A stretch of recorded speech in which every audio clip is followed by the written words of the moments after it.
I'm in sort of celebration mode right now. I'm just thankful to be alive. I'm thankful to have the friends that I do and the teachers that I do. And I've spent the last year just playing when I feel like it.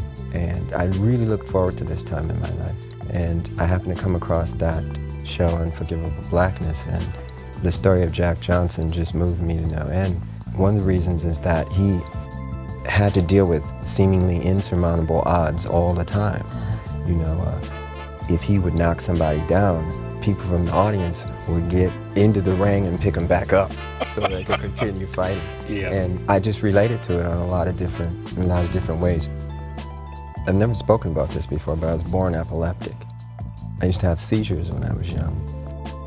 My mother and father didn't know what to do or how to handle it, but they did the best they could with what little they had. My mother told me one day I walked into her and said, Mom, I'm not going to be sick anymore. She said, why? And I said, because an angel told me so.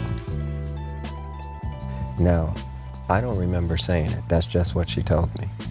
From that point on, I've been having to deal with a lot of things, getting teased a lot in school. And, you know, early in my career, I tried to compensate for that by being as flashy as I could and as noisy as I could.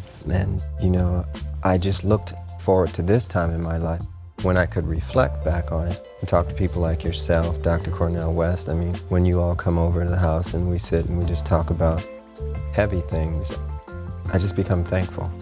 I don't know what else to say. How did you get beyond, as a kid, being teased so much? How did you grow out of that into excellence, into confidence?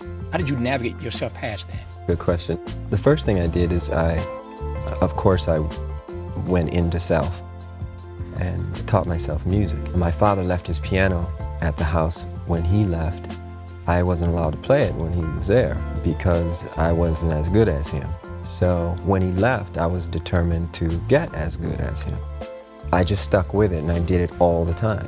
Sooner or later, people in the neighborhood heard about me and then they started to talk about me. And it wasn't in a teasing fashion, it was more like, wow, look what he can do. There's something about having people around you giving you support that is motivating.